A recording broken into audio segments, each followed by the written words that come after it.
avec beaucoup de modernité, d'infographie, de PowerPoint. Vous allez voir, ça a été très réalisé. Je salue Nathalie Sénécal, directrice de l'Observatoire régional de santé d'Île-de-France. Bonjour.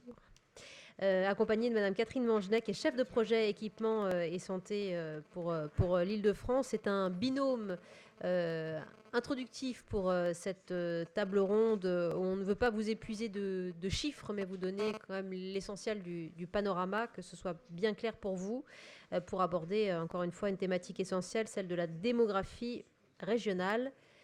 Eh bien, si vous êtes tous d'accord, si vous êtes tous le doigt sur la gâchette de votre portable pour le mettre en mode avion, pour que les interférences soient bien filmées sans parasites, c'est parfait. Mesdames, c'est à vous. Merci beaucoup. Je suis donc Nathalie Sénécal, médecin de santé publique et directrice de l'Observatoire régional de la santé. Je vais commencer, puis je passerai la parole ensuite à Catherine Mangenet. Donc, on nous a demandé de vous faire une présentation de la démographie médicale, de la démographie des professionnels de santé, en Île-de-France. Et pour ce qui concerne la présence des professionnels, on l'a déjà vu, en tout cas cet après-midi, puisque j'ai pas pu être là ce matin, mais je pense que ça a été abordé aussi, que l'Île-de-France est une région qui présente de très forts contrastes. Alors, des contrastes d'abord en termes de densité.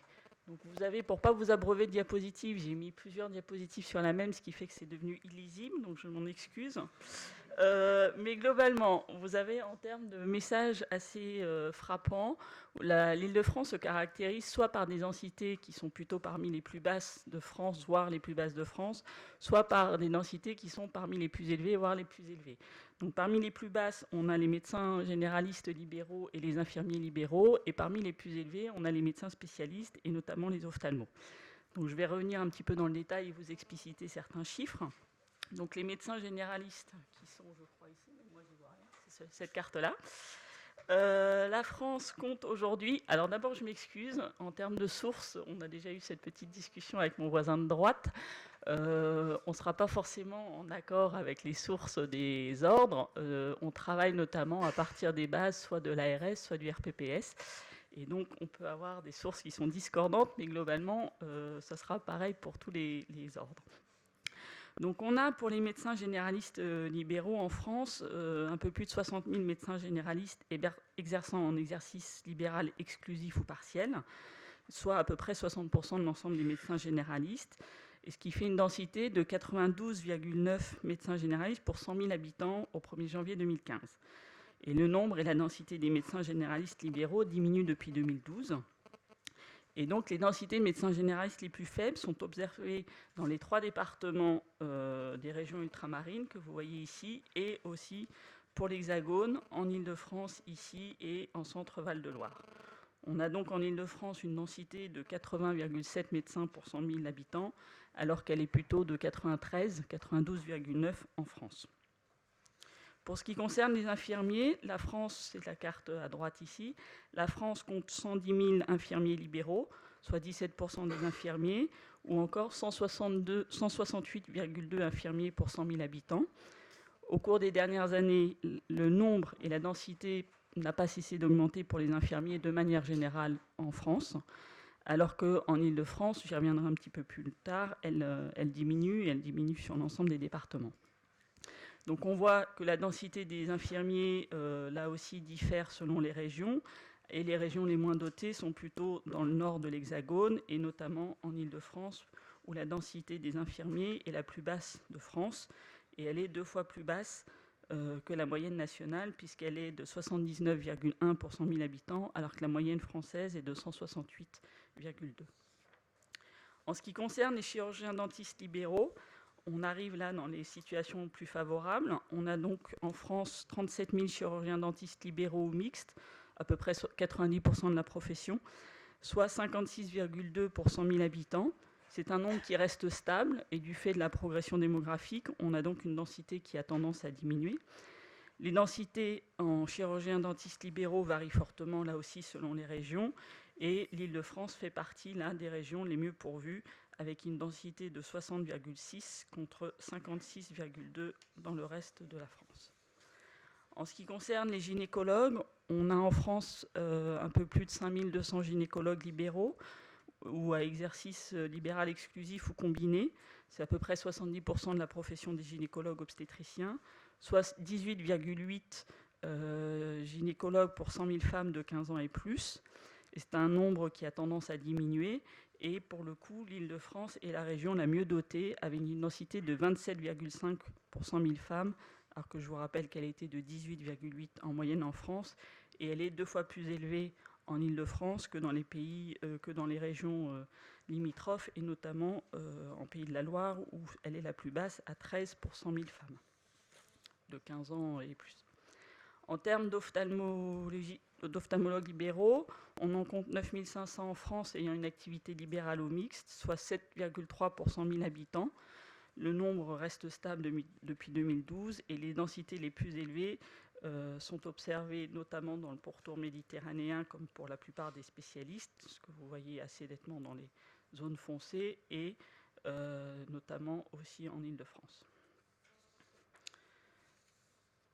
Si l'on s'intéresse à la répartition sur le territoire, là aussi on a une situation assez contrastée.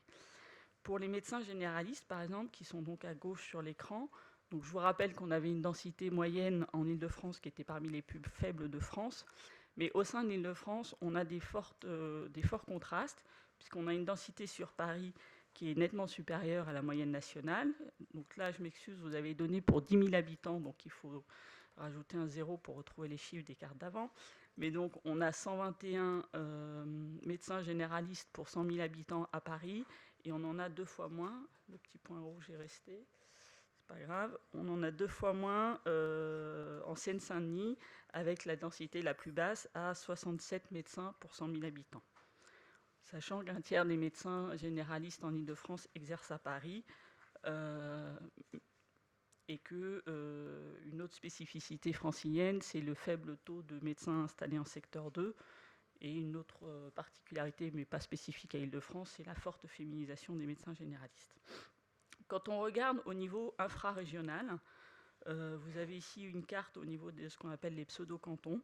On a des écarts encore plus marqués, avec ici en tout petit, vous ne voyez peut-être pas, une zone grisée, qui veut dire qu'il n'y a pas de médecins généralistes sur ce territoire. On a quand même une proportion assez importante de zones jaunes claires, c'est-à-dire qu'on a moins de... jaune clair et jaune orangé, toutes ces zones-là, c'est qu'on a moins de 9 médecins généralistes installés pour 100 000 habitants. Au niveau des spécialistes, les parties des cartes de droite, là aussi, on a des contrastes très importants, puisque là, je vous rappelle qu'on a une densité moyenne francilienne parmi les plus élevées de France. Et par contre, on a des écarts de 1 à 4 entre les départements. Là aussi, Paris est le mieux pourvu et la Seine-Saint-Denis le moins bien pourvu. Mais si on va un petit peu plus dans le détail, on s'aperçoit que si même Paris est globalement bien pourvu, on a un contraste entre l'ouest et l'est parisien assez prononcé. Et puis surtout, on a une vingtaine de zones qu'on appelle les pseudo-cantons sans spécialistes installés. Alors qu'encore une fois, la moyenne régionale est parmi les plus fortes de France entière.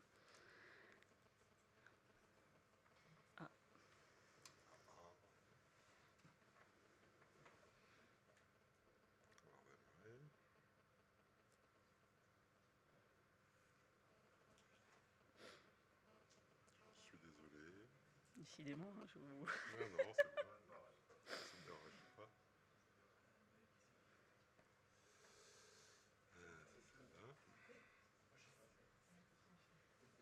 Du coup, on va arriver... Je connais mieux. Là ouais. Là. Ok. Donc là, on a... à gauche, vous avez les infirmiers. À droite, vous avez... Merci. Les chirurgiens dentistes. Donc je vous rappelle que pour les infirmiers, la densité moyenne régionale est la plus faible de France et que cette densité impacte l'ensemble des départements franciliens. Tous les territoires sont sous-dotés, Paris étant un petit peu moins affecté que les autres départements.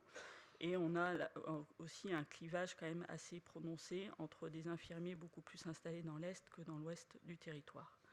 Pour les chirurgiens dentistes, là aussi, on a une offre très contrastée quand on regarde au niveau plus fin au niveau du territoire, puisqu'on a une densité moyenne très forte, mais ça n'exclut pas qu'il y ait certaines zones sans aucun spécialiste installé. Pour être un peu global, donc je m'excuse, normalement il y avait la carte des masseurs kinés, mais qui a disparu de cette présentation. On avait globalement, un peu comme les sages-femmes, un clivage entre l'Est et l'Ouest assez important sur le territoire. Et puis pour ne pas oublier les pharmaciens, on avait représenté ici, sachant que pour les pharmaciens, on n'avait pas pris en compte le nombre de pharmaciens, mais plutôt le nombre d'officines, ce qui peut être un indicateur aussi contestable, mais ça nous paraissait un peu plus représentatif de l'offre d'un point de vue patient. Et juste pour, à titre d'information, l'Observatoire, qui existe depuis 40 ans, avait réalisé un premier tableau de bord régional en 92.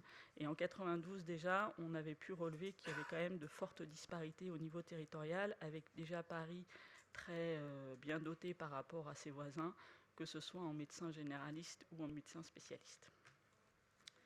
Je passe la parole à Catherine Mongenet qui va revenir plus en détail sur les échelles d'observation. Oui, voilà, bonjour. Je vais, vous inquiétez pas, en voyant les cartes, je ne vais pas redire ce que Nathalie a déjà dit. Plus m'interroger, du coup, en fonction de ce qui vient d'être dit.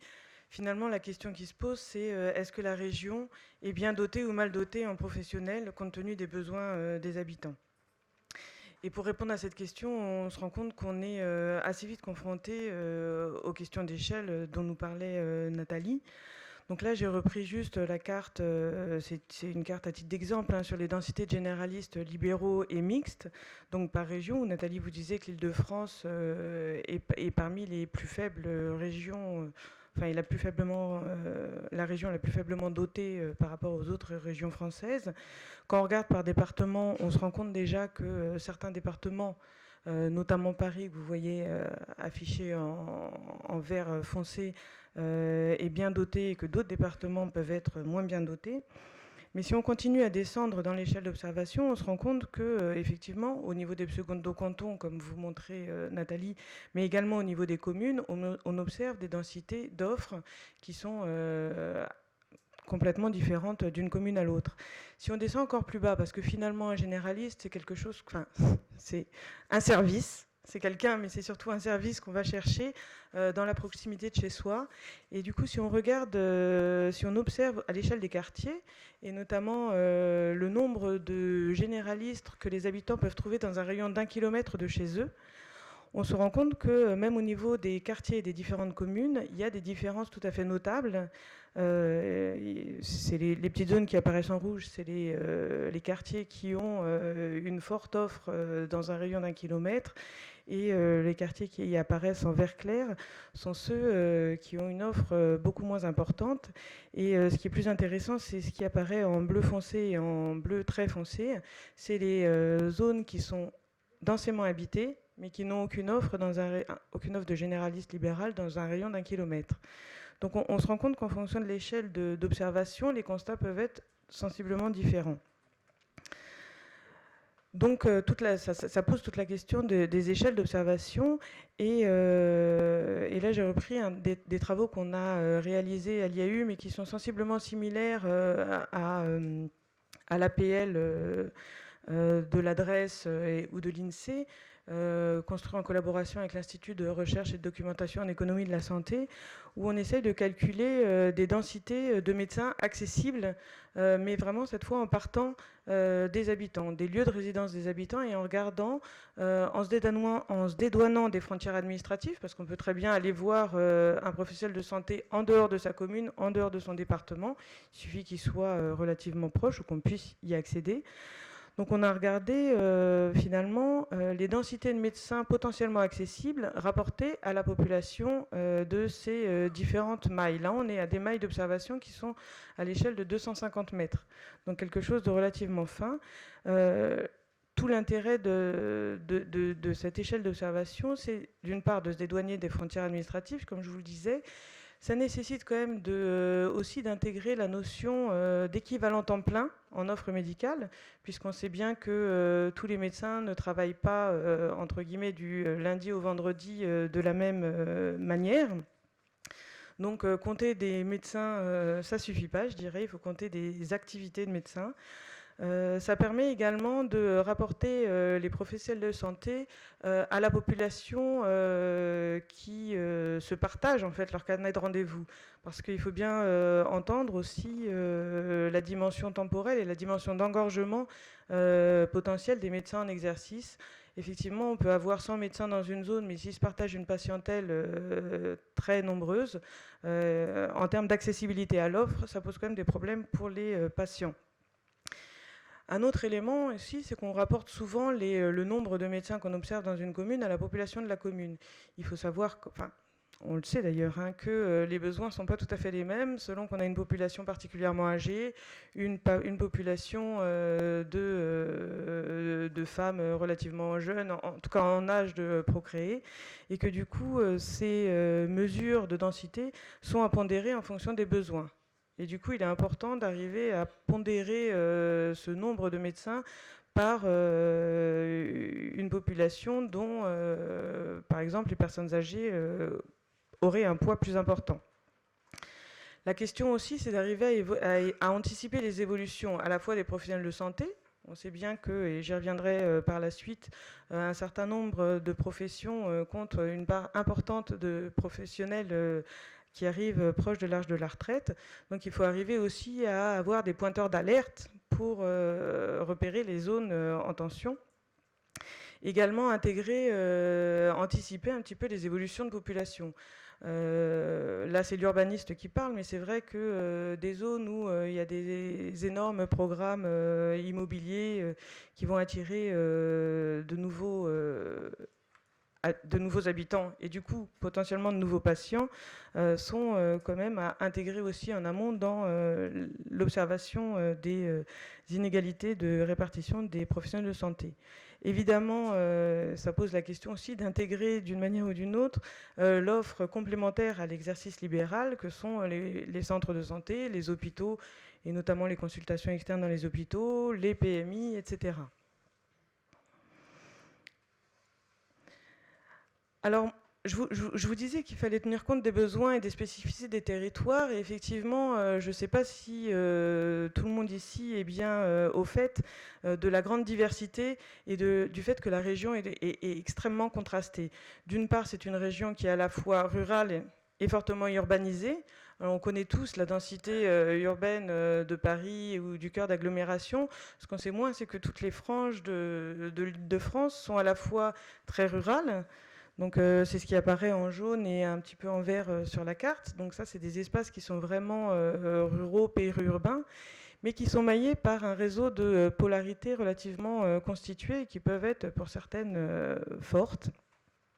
C'est une région, et donc vous le voyez sur la carte ici, c'est une région qui est également très contrastée socialement, on en parlait tout à l'heure, mais visuellement c'est assez fort. Les zones bleues sont les zones les plus pauvres, les zones rouges sont les zones les plus riches, pour faire court, hein. Et on voit qu'effectivement les besoins des habitants peuvent être sensiblement différents d'une zone à une autre en Île-de-France, avec des besoins également d'accompagnement vers le soin, des besoins d'accompagnement spécifique dans le soin, etc. Sur la carte du dessous, je vous ai mis aussi les concentrations d'équipements et services qu'on repère sur le territoire.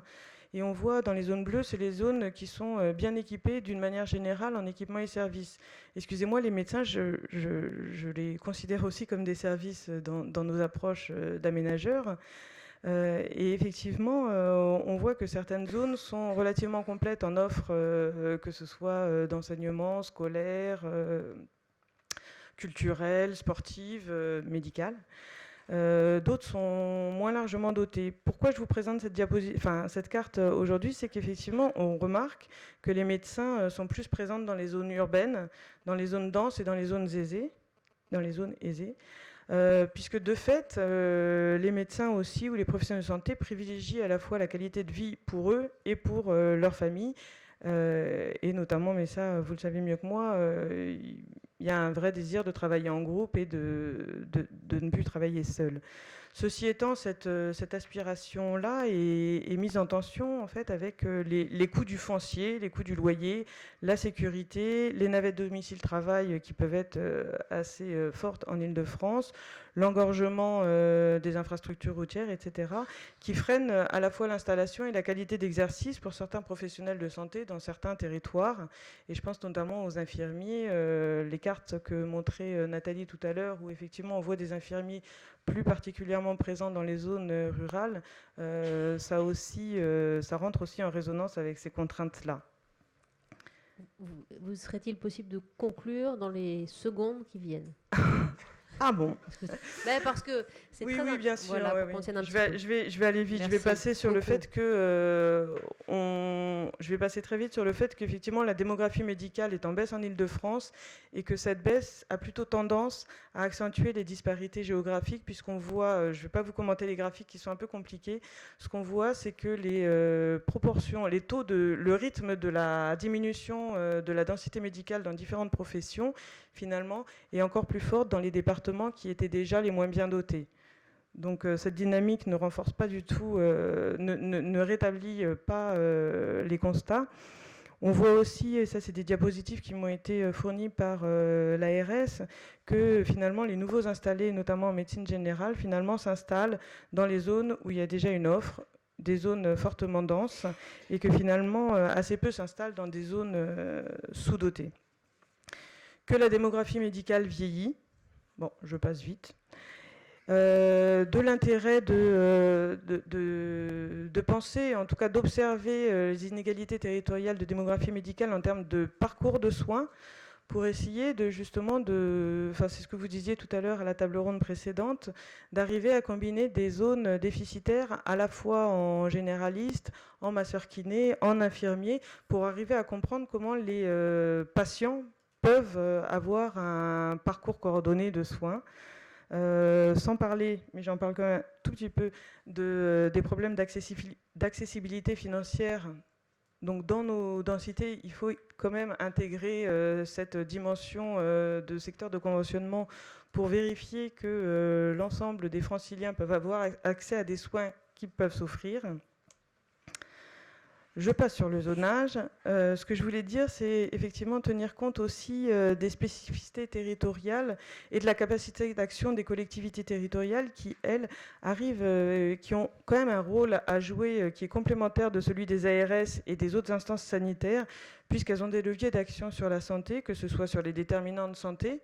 Donc elles peuvent permettre aux patients d'être, entre guillemets, moins malades et d'avoir moins recours au système médical, mais également elles peuvent répondre à certaines des aspirations des professionnels de santé, notamment les accompagner soit dans la recherche d'un logement, soit dans l'installation d'un cabinet médical, dans l'aide à l'informatisation, à la sécurisation, etc. Mais que tout ça, ça dépend très fortement de leurs compétences et de leurs capacités financières qui sont à peu près aussi inégales que la carte que je vous ai montrée sur les inégalités sociales en Île-de-France. Et de fait, ce paysage institutionnel est en pleine refonte aujourd'hui. Vous avez entendu l'acte 3 de la décentralisation, l'instauration de la métropole du Grand Paris, du nouveau schéma de coopération intercommunale, ce qui fait qu'aujourd'hui, le système des collectivités locales est en refonte assez forte, que ce soit en termes de compétences, de finances, mais également de territoires d'action, et que effectivement ce sont des nouveaux interlocuteurs auxquels vous aurez à faire face demain. Voilà. Merci beaucoup. Vous n'étiez pas là ce matin, mais j'étais le rabat-joie de service. Pardon. Merci beaucoup. Merci beaucoup, mais de toute façon, on essaiera de revenir sur ce rôle très intéressant que vous avez d'aménageur aussi du territoire et sur les installations. Parole désormais à Philippe Pomarède, qui préside l'Ordre des chirurgiens dentistes, et vous allez nous expliquer aussi ces mêmes soucis d'équilibre démographique. Oui, tout à fait. Tu as les slides? Oui, tu peux envoyer la première. Bon, écoutez, d'abord, merci. Et en préliminaire, donc, pour les données que je vais vous communiquer, elles sont arrêtées en France au 31 mars 2015 et elles ont été toutes issues de la base de données extrêmement précise fournie par notre Conseil national. Donc vous remarquerez peut-être quelques différentielle par rapport à celle fournie par l'ARS, mais globalement et en termes de proportion, on reste à peu près dans les mêmes chiffres. Donc, tout d'abord, quelques mots sur les données générales en France. Il y a en France 41 795 praticiens en exercice, dont 57,9% d'hommes et 42,1% de femmes. Sur ce total de 41 975 praticiens, donc il y a 38 123 praticiens en exercice libéral, donc on a beaucoup parlé de ce contraste énormément de libéraux et peu de salariés, donc soit 91,2% de libéraux et 3 672 ont un exercice salarié ou classé divers, soit 8,8% du total. La slide suivante, merci. Donc maintenant, on va rentrer dans le vif du sujet, la démographie des chirurgiens dentistes en Île-de-France. Donc là, 8 677 praticiens. Je parle bien de praticiens seuls. Hein. On ne tient pas compte dans ces chiffres ni des retraités, ni des CEL ou CELAL ou autres modes de fonctionnement. Donc 8 677 praticiens sont en exercice en Île-de-France. Ces chirurgiens dentistes exerçant en Île-de-France représentent 20,8% du total des praticiens français. Pour les 8 départements qui composent Île-de-France, alors là vous avez donc les chiffres en hauteur, c'est le nombre de chirurgiens dentistes et la densité elle est indiquée sur 100 000. Moi je l'ai rapporté sur 1000, mais ça revient exactement au même chiffre. Donc pour les 8 départements qui composent Île-de-France, la densité est à Paris de 1,36 praticiens pour 1000 habitants. Paris à lui seul compte 3063 praticiens, soit 35% du total de l'Île-de-France. Alors, autre département à densité pléthorique, les Hauts-de-Seine, avec une densité de 0,80 pour 1000 habitants. Les Yvelines et le Val-de-Marne, eux, ont une densité plus équilibrée de 0,62 pour 1000. C'est voisin de la densité nationale que j'ai recalculée, qui doit être de 0,63. La Seine-et-Marne, le Val-d'Oise et la Seine-Saint-Denis ont les plus faibles densités de 0,47 à 0,48 pour 1000 habitants, praticiens pour 1000 habitants. Alors, et c'est ce que vous disiez tout à l'heure, c'est donc à l'intérieur même de chaque département, à l'exception de Paris et des Hauts-de-Seine, il faut noter qu'il cohabite des zones de forte densité et des zones défavorisées à plus faible densité. C'est par commune ou groupe de communes voisines. Sur la slide numéro 3, oui, merci. Sur les 8 677 praticiens en Île-de-France, donc là c'est pour la féminisation, 46,5% sont des femmes, soit un taux de féminisation supérieur à la moyenne nationale. Et, bonne nouvelle, la féminisation de la profession dentaire se confirme. 50% des chirurgiens dentistes de moins de 30 ans sont actuellement des femmes. Donc après, slide suivante. Merci. 83,4% des praticiens d'Île-de-France sont des libéraux et 16,6% des salariés. Il y a donc un taux supérieur de praticiens salariés en Île-de-France que dans le reste de la France. Ceci est normal en raison de la présence d'un plus grand nombre de centres de santé de type mutualiste, dispensaires ou centres de santé de la loi 1901 dont vous a amplement entretenu tout à l'heure. Ils sont présents donc plus particulièrement à Paris, dans les Hauts-de-Seine et en Seine-Saint-Denis, pour ces praticiens salariés. Je vais vous parler maintenant de praticiens en exercice en France. Il y a 6,7% des praticiens en exercice en France ont plus de 65 ans. Et la moyenne d'âge des praticiens, la moyenne générale d'âge des praticiens, non, ça sera pour tout à l'heure, est de 44,8 ans pour les femmes et 50,7 ans pour les hommes. Bah oui, on a les droit qu'à 5 slides, alors je n'ai pas pu en faire une pour ça. Notre profession comporte 3 spécialités, l'orthopédie dentofaciale, la chirurgie orale et la médecine bucco-dentaire. Ces 3 spécialités représentent en Île-de-France 556 praticiens, soit seulement 6,4% des praticiens en exercice. Je dis seulement parce que, par comparaison, j'ai donné le chiffre des médecins, et qui est très différent, puisqu'ils ont un grand nombre de spécialités, un beaucoup plus grand nombre de spécialités que nous, et en plus, ils ont, comme on l'a dit, de très nombreux spécialistes. Alors, en ce qui concerne les modes d'exercice, l'exercice en groupe en Île-de-France, il existe 2381 sociétés d'exercice de type soit SCM, Société civile de moyens, soit SCP, Société civile professionnelle, soit de type CEL ou CELAR, Société d'exercice libéral. Alors, il apparaîtrait que l'exercice en cabinet individuel reste relativement stable pour l'instant. La répartition par nationalité des praticiens en Île-de-France est la suivante. Donc, praticiens de nationalité française, 8024, soit 92,4%. Je parle bien de nationalité. Praticiens de l'UE hors France, 353, soit 4,1%.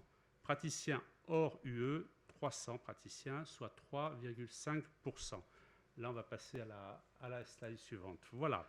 Alors, une donnée intéressante est constatée en Île-de-France. Elle concerne le nombre de primo-inscriptions. Qu'est-ce qu'on entend par primo-inscription?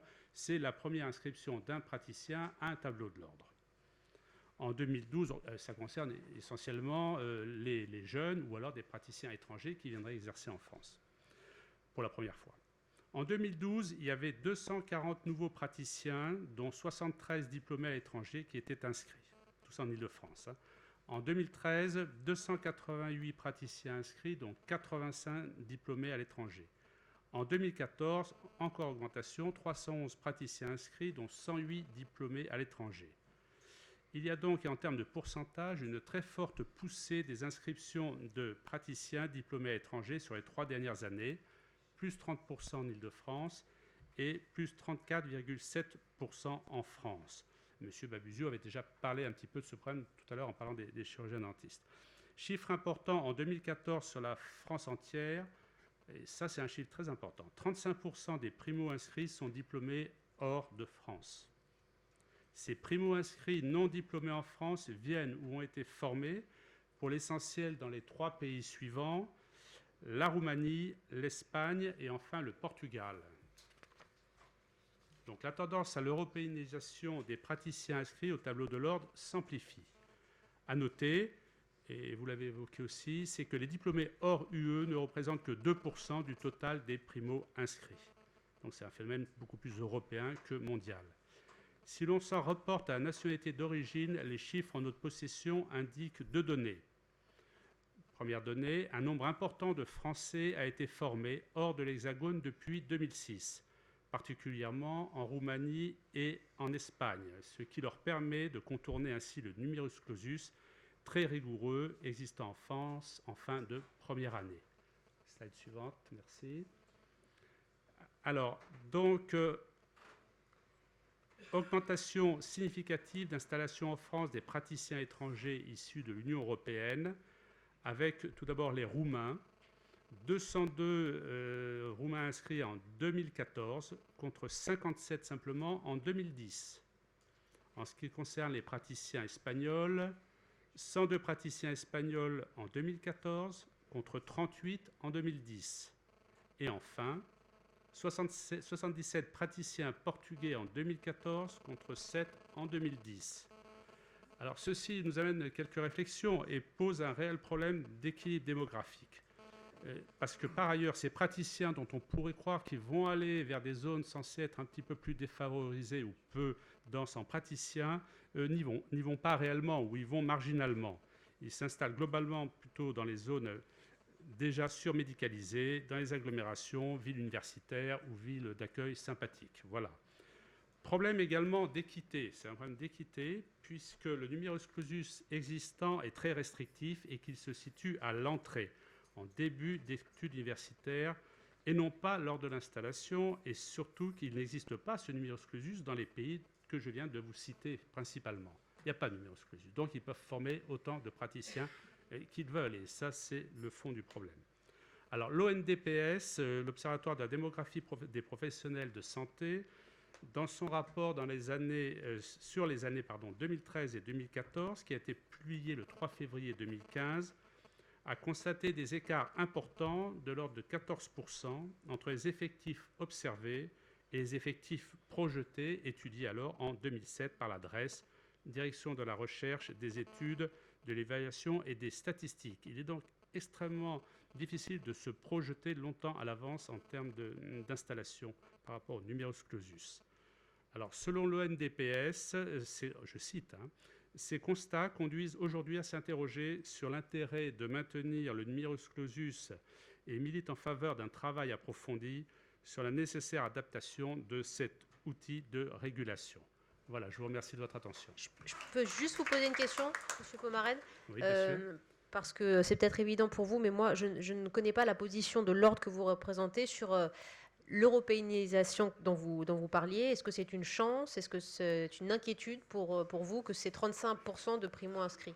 Non, non, ce n'est pas une inquiétude. De toute façon, l'Europe, ce sont des textes qui ont régimenté ça. Il y a la libre liberté d'installation entre les différents pays de l'Europe et il n'est pas question de refuser d'autres praticiens européens. Le seul barrage qui puisse être fait, c'est sur le test de langue pratiqué, puisqu'il est demandé à ces praticiens européens qui viennent s'installer en France de pratiquer couramment la langue française. Et pour ça, dans les conseils départementaux, ils sont très vigilants. Et après, en cas de litige, on les règle au niveau des conseils régionaux de l'ordre. Non, c'est une chance, mais il ne faut pas, et ce qui semble particulièrement injuste, c'est que ce soit nos étudiants français qui passent par des études classiques françaises et un numerus clausus extrêmement difficile, Oui. soient pénalisés par rapport à des pays où il n'y a pas de numerus clausus. C'est un problème européen. Merci, Monsieur Pomaret. C'est un sujet qui va vous réunir, de toute façon. Prochain intervenant, secrétaire général de l'Ordre interrégional des masseurs kinés. C'est l'organisateur aussi de cette journée, Éric Delézy. Organisateur avec un comité de pilotage qui comprend l'ensemble des ordres et qui a beaucoup travaillé pour cette journée. Je les en remercie. Alors, on va passer rapidement à un petit peu de démographie. Il y a un peu de millefeuille là-dedans, oui, absolument. Donc, bonjour à tous. En fait, les 5-6 diapos, je crois que je me suis permis une 6e. Ça a été toute la discussion des copies. Combien faut de diapos par chacun, puis qui passe le premier, le deuxième, etc. Vous ne pouvez pas imaginer. C'était passionnant. Quelques chiffres sur quelques diapos, mais surtout des réflexions au fur et à mesure des diapos et des chiffres que vous pourrez lire à peu près normalement vous-même. Donc si on compare déjà rapidement la population Île-de-France en nombre de kinésithérapeutes par rapport au niveau national, je vous ai mis là-bas les chiffres, mais qu'on voit peut-être pas bien en noir. On représente grosso modo 14%, environ 14-15% de l'ensemble des masseurs kinésithérapeutes de France. Donc ça c'est à gauche, en bleu au niveau national et en rouge au niveau Île-de-France. Donc 77 000 pour la France et 11 900 pour l'Île-de-France. Et ensuite, en bas à droite, vous avez le nombre de masseurs kinésithérapeutes en nombre, là aussi, dans chacun des départements d'Île-de-France.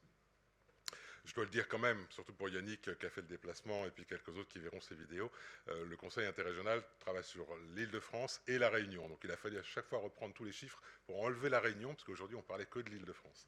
Mais voilà, je pense beaucoup à eux et les nombres sont un peu différents. C'est assez intéressant d'ailleurs. Je voulais juste dire par rapport à ça, en voyant le national à côté des départements, c'est que c'est bien la région qui est le bon échelon pour regarder et pour interpréter des chiffres sur la démographie. Les chiffres nationaux sont très intéressants, mais on parle de globalité. Les chiffres territoriaux sont très intéressants, mais ils sont vraiment différents, il faut les comparer avec d'autres. C'est bien en région qu'on va pouvoir un peu faire ce travail-là, essayer d'adapter au mieux la population des professionnels de santé aux besoins des patients. Notre ordre est très jeune, mais dès qu'on a regardé les chiffres réels de la profession, on s'est aperçu que, contrairement à ce que disait l'adresse et la DELI, on n'avait pas donc 110 000, le premier fichier qu'on nous a donné, masseurs kinésithérapeutes en France, parce que la DELI apparemment avait un peu oublié d'enlever les retraités, les décédés, etc. Et donc on est bien à 77 000 aujourd'hui professionnels, sans compter les sociétés d'exercice, par contre, que j'exclus totalement pour cet exposé. Attention aux décisions des pouvoirs publics sur des chiffres aussi erronés que cela, de l'ordre de 25%. Donc c'est important d'avoir un ordre aussi pour avoir une comptabilité des réels professionnels, que ce soit, je pense à la réserve sanitaire, mais je pense aussi à toutes les décisions qu'il peut y avoir dans chacune de nos professions en termes de santé publique et de soins à nos patients. La diapo d'après, elle parle de densité. Alors, c'est quoi une bonne densité? Parce qu'on dit, voilà, la densité nationale, elle est à, je ne la vois même pas d'ici, 116, je crois, de tête. Est-ce que c'est bien, 116? On n'en sait rien, voilà. Donc, il va bien falloir regarder un peu les besoins des patients, et non pas le nombre de kinésithérapeutes et la densité. Il va falloir regarder un peu, pour le masseur kinésithérapeute en tout cas, de quoi, qu'est-ce que le masseur kinésithérapeute peut apporter aux patients. Est-ce qu'il peut apporter du bien-être, massage, pourquoi pas, c'est des grandes discussions qu'il y a dans la profession. Est-ce qu'il doit apporter seulement de l'acte technique, du soin technologique, en kiné 2.0, comme on l'a fait ici dans cette salle, référence avec des objets connectés, etc. Ça serait aussi ça le futur. Qu'est-ce que le patient a besoin? Donc c'est toutes ces questions-là, dans un éventail de possibilités du masseur-kinésithérapeute qui augmente tous les jours. Tous les jours, on nous dit, bah oui, vous allez pouvoir vous occuper de ça, puis de ça, puis de ça. Quand on va voir à l'étranger, en Australie, en Allemagne, aux États-Unis, ils s'occupent de plein de pathologies et de problèmes. En tout cas, chez nous, on ne parle pas beaucoup de pathologie, on parle d'efficience, pas d'efficience, mais de déficience et d'altération. Et là, effectivement, il y a des grands nombres de gens qui, en France, ne sont pas pris en compte, en charge par les masseurs-kinésithérapeutes, et par contre, c'est le cas dans d'autres pays. Dans les zones où la densité de population est faible, les masseurs-kinésithérapeutes répondent en général à un exercice très large. Ils prennent toutes les pathologies, toutes les déficiences en compte. Par contre, on voit bien que sur Paris, sur les Hauts-de-Seine, sur des zones qui sont beaucoup plus denses, vous les voyez là sur le côté droit avec la densité par département, on sait bien que là, ici, on a ce qu'on pourrait appeler, pas des spécialités, parce qu'il n'y en a pas chez nous, mais des spécificités, des choix, des tris en termes de santé publique, des tris qui sont faits au niveau de chaque masseur-kinésithérapeute par rapport à chaque patient. Et on a aujourd'hui des kinés qui, parce que c'est leur histoire et c'est pas blâmable du tout, vont refuser telle pathologie parce qu'ils se connaissent moins. Mais par contre, il faut qu'il y en ait un autre qui puisse prendre le relais. Donc il y a tous ces relais-là qui sont très très importants, même si je le disais en campagne, ou même en Ile-de-France, je parle de la campagne là où je suis, on voit des patients, moi je suis tout en haut du nord du Val d'Oise, là, à la limite de l'Oise, en pleine forêt, en pleine campagne. Pareil pour les actes à domicile. Pour en parler clairement devant vous, c'est toujours les questions qui nous reviennent. Pourquoi est-ce que les kinés vont plus à domicile? Déjà parce que les kinés, en tout cas, moi je parle de mon exemple, j'ai pour un AVC environ 6 semaines de délai aujourd'hui dans le cabinet. Et je travaille de 8h du matin à 21h30. Donc où est-ce que je vais faire des domiciles? Deuxièmement, parce qu'il n'y a pas les infrastructures. Troisièmement, parce qu'il y a les notions financières. Bien entendu, ce n'est pas l'ordre qui en parlera, mais on a des professionnels très compétents dans les syndicats et les URPS pour en parler. Mais tout ça, c'est des questions qu'il va falloir mettre sur la table à un moment ou à un autre. Dans le cadre du contrat social du masseur-kinésithérapeute avec l'État, quelles sont les pathologies que le masseur-kinésithérapeute doit prendre en charge? C'est bien toutes ces questions-là, et ça va être les questions qu'on va évoquer, je pense, et pour avoir entendu M. Devis ce matin, qu'on va beaucoup évoquer dans le cadre de l'élaboration du PRS2 d'ici l'année prochaine. Alors, après les nombres et les densités, il y a la répartition. L'ORS nous a bien montré... quand sur la table de gauche, on géolocalise, on dit, ben voilà, ils sont là. Alors là, ce n'est pas le kiné, c'est une adresse où il y a un kiné. Parce qu'en fait, des fois, vous en avez un, des fois, vous en avez 15 sous chaque point. Donc, vous avez tout un atlas qui est disponible sur notre site, qui a été fabriqué comme ça, en géolocalisation. Et ensuite, il y a la densité des kinés par commune. Mais là, je rejoins les mêmes questions que nous ont fait les géomètres et les offreurs de soins, les aménageurs de soins, c'est l'idéal, c'est quelle est la bonne échelle. Quand on regarde par commune, comme en bas à droite, on peut dire des choses. Mais quand on regarde au pseudo-canton, quand on regarde, ou alors dans l'autre sens, à l'IRIS, quand on regarde alors maintenant l'intercommunalité de communes, alors voilà, toutes ces questions-là, il faut qu'on en débatte les uns et les autres, selon peut-être les professions, c'est peut-être pas pareil pour toutes, et qu'on trouve des solutions pour voir ce que le patient a besoin et à quelle échelle il faut le regarder. Je dois être un peu long. 3 minutes, ça va, largement. Plusieurs enquêtes du Conseil interrégional complètent certains éléments qui sont dans l'atlas, mais aussi certains autres éléments qui interagissent dans les récits et dans les propositions qu'on fait aux ARS ou aux autres institutions. C'est qu'en fait, on a fait pas mal d'enquêtes qualitatives au niveau du Conseil interrégional, et on va régulièrement questionner de manière anonyme, à 99,9%, les masseurs-kinésithérapeutes pour qu'ils nous disent sur ce point-là, oui, non, vous êtes d'accord, pas d'accord, parce que c'est bien de représenter des professionnels qui vous ont élus, mais l'idée n'est pas, pour moi en tout cas, personnellement, uniquement de représenter mes idées. C'est représenter aussi les leurs. Donc, de temps en temps, il faut faire des allers-retours, à mon avis, avec les professionnels et leur demander réellement. Et puis, ça permet, au-delà des nombres dans le tableau, de voir un peu de manière qualitative comment ça va. Alors, il y a plein de points positifs dans notre profession par rapport à d'autres, hein. On est une profession jeune.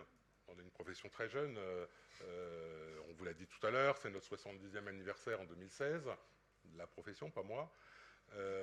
Là, ici, vous avez l'âge moyen des professionnels, que ce soit au niveau national, au niveau Île-de-France ou dans chacun des départements. On n'est pas loin. Donc, un âge moyen 41,49 ans, 41,49 années, oui. Pour le moment, ça va, même si ça s'accélère quand même sur les prises de retraite. Mais bon, par rapport à d'autres professions, on a pas mal de chance. Attention quand même aux particularités des parcours professionnels qui existent maintenant. La féminisation des professions, qui est une très bonne chose, on est tous d'accord, entraîne aussi des arrêts de parcours, ou pour quelques années, ou de manière définitive. On le sait, on a des professionnels qui s'arrêtent un moment. Ça, c'est des choses qu'il faut qu'on aille regarder un peu plus finement dans nos tableaux, sur l'ensemble du parcours du professionnel au fur et à mesure de sa vie professionnelle, s'il y a des travaux en ce sens qui sont démarrés. Et puis, il y a aussi beaucoup de libéraux qui souhaitent ralentir un petit peu leur activité, les loisirs, le sport, c'est bien de faire du sport. Les flux entrants de la profession, toujours pour revenir un petit peu sur ce même thème, à gauche, enfin en bleu, vous avez les diplômes français, en rouge, les diplômes Union européenne, et en vert, les diplômes hors Union. Pyramide de gauche, c'est la France, pyramide de droite, c'est l'Île-de-France.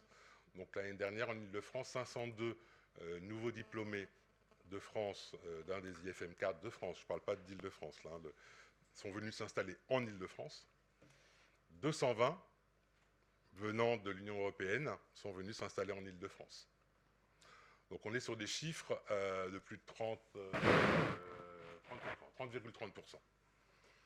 Ça monte tous les ans, ce n'est pas un souci en soi, à une condition, c'est qu'on l'envisage, qu'on le sache, qu'on fasse avec. Et peut-être, effectivement, on parle plus là de perte de chance pour les jeunes Français qui sortent du bac ou qui vont à l'université et qui ne peuvent pas se former à part aller à l'étranger pour revenir après. Parce que sur ces 220 masseurs-kinésithérapeutes qui ont des diplômes Union européenne, il y en a 65% qui sont des Français. Ce n'est pas négligeable, hein. Donc c'est des questions vraiment à se poser, à travailler sérieusement, à ne pas avoir de position, à mon avis, arrêtée dans un sens ou dans l'autre, mais par contre, il ne faut pas se fermer les yeux. Ça existe, donc il faut la faire avec, et pourquoi pas.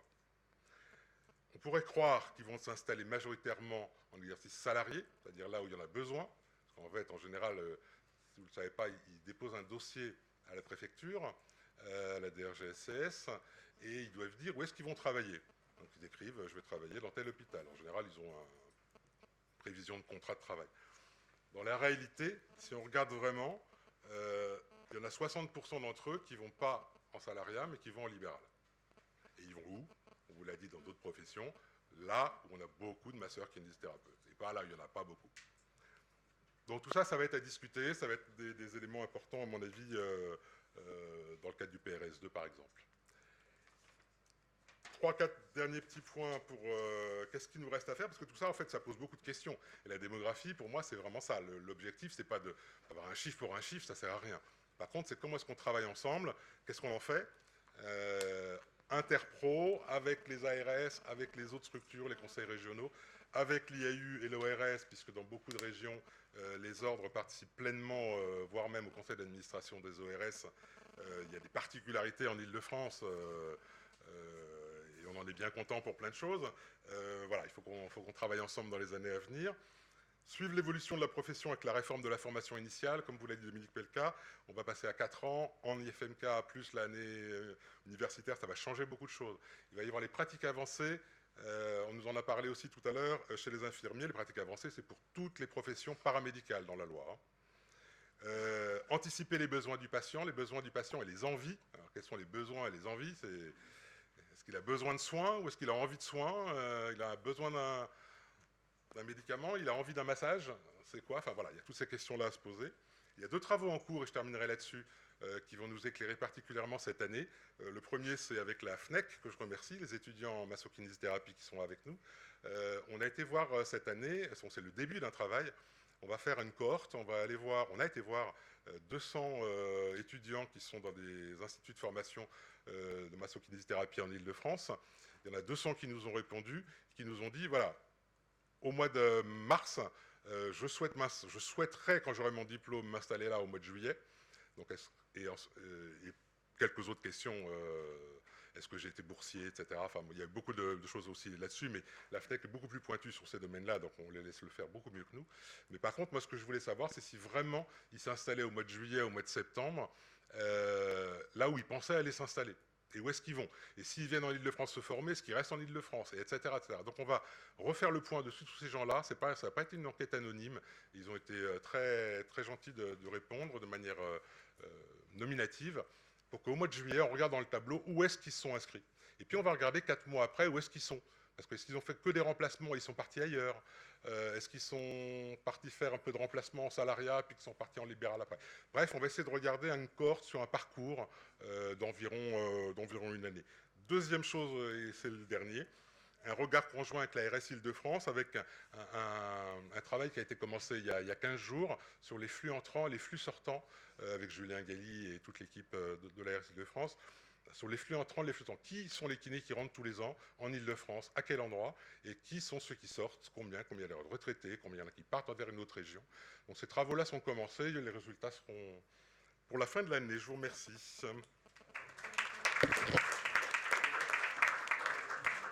Eric a dépassé d'un quart d'heure, donc il porte l'entière responsabilité. Non, je plaisante. Je plaisante. En tout cas, merci beaucoup Eric. Projection inquiétante qui pose beaucoup de questions aussi pour les médecins. Et c'est cette démographie qu'on va étudier maintenant avec Gérard Compin, secrétaire général du Conseil de l'Ordre des médecins d'Île-de-France. Merci. Alors, pour vous parler de la démographie concernant les médecins, j'ai pensé partir des résultats de la grande conférence de santé qui a été organisée par le Conseil de l'Ordre national fin 2015 et début 2016. Parce qu'on a le constat de la démographie, mais finalement, que veulent les médecins? Pourquoi ils ne s'installent pas suffisamment, et en tout cas pas suffisamment dans des zones qui mériteraient un afflux un peu plus important? Alors, je ne vais pas vous donner trop de chiffres, je vais vous donner les grandes tendances, parce que, bon, on va donner ça en positif ou en négatif. Hein. Finalement, j'appartiens à un groupe professionnel qui est fier, heureux, et finalement, si c'était à refaire, on le referait. Alors que quand vous interrogez des médecins, vous dites finalement, ça va chez toi? Ah ben non, ça ne va pas du tout. Pas du tout. Donc c'est un peu contradictoire avec les réponses qui sont là. Mais finalement, quand on gratte un peu, on dit ça ne va pas, mais finalement, je suis content de ce que je fais, en gros. Hein, c'est un petit peu masqué. Donc 61% sont globalement satisfaits de leur situation professionnelle, ce qui est quand même un chiffre intéressant. Je ne sais pas si j'ai passé la deuxième. Voilà.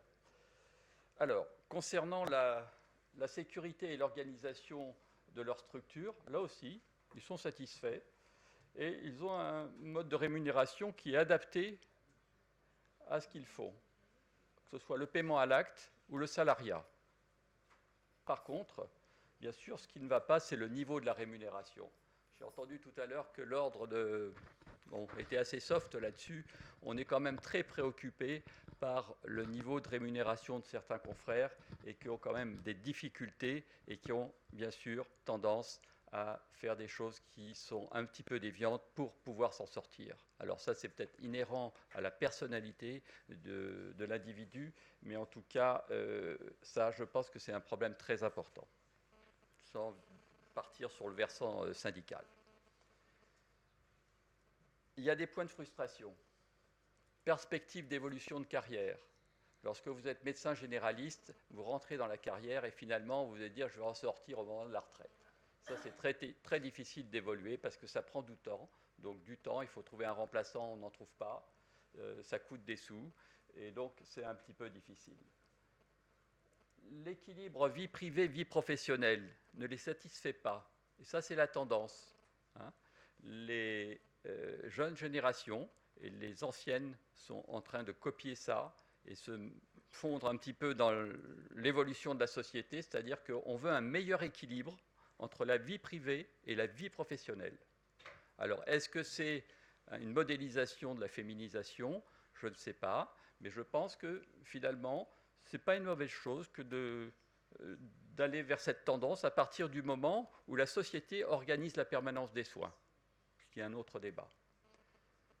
Ils ne sont pas satisfaits de la charge de travail. Tous ces items, ça peut peut-être donner des idées des pistes de travail pour résoudre le problème de la démographie. Qualité de la relation médecin-patient, je dis bien aux autorités, ça, vous n'y touchez pas. Parce que le médecin est satisfait de cette relation et le patient aussi. Il y avait eu une enquête menée par l'Ordre national il y a une quinzaine d'années et on avait les mêmes résultats. Et donc cette enquête-là, elle a été faite sur 35 000 médecins. Enfin, 35 000 médecins qui ont répondu. Tous les médecins ont été sollicités. C'est un échantillon quand même correct, puisqu'on a 200 000 médecins qui exercent, qui sont en activité régulière. Trop de contraintes. Ça, je crois qu'on a tous ce problème. Trop de contraintes. On a une mission de service public qui n'est pas reconnue. Les confrères qui participent à la PDSA, donc à la permanence des soins, le savent. Le risque médico-légal qui pèse. Donc à chaque fois que vous faites une ordonnance ou vous conseillez quelque chose, vous dites « mince, je fais ça, qu'est-ce qui va m'arriver ?» Et ça, nous sommes très bien placés au niveau de l'ordre régional, puisque nous abritons, entre guillemets, comme d'autres ordres, la première instance, la chambre disciplinaire de première instance. Nous avons eu sur 2015 à peu près de 380 plaintes qui ont donné lieu à peu près à 120 sanctions. Et donc ça, ce problème qui pèse, ce problème médico-légal, donc ça, ce sont des sanctions d'ordre professionnel, mais enfin, vous avez tout ce qui est civil ou pénal derrière aussi. La responsabilité. Alors ça, je dirais qu'on ne peut pas être médecin sans être responsable. Ça, il faut en être conscient.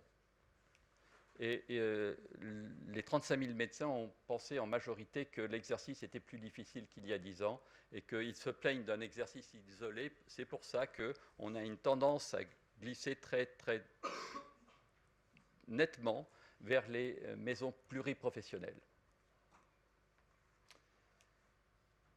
Alors, on est favorable dans la profession aux passerelles entre les spécialités,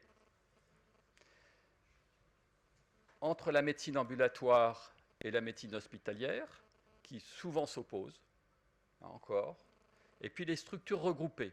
Donc on parle de maisons interprofessionnelles, vous le savez tous, c'est kiné, pharmacien, dentiste, médecin, sage-femme, etc. J'en oublie, veuillez m'excuser. Mais enfin, toutes ces professions peuvent se regrouper.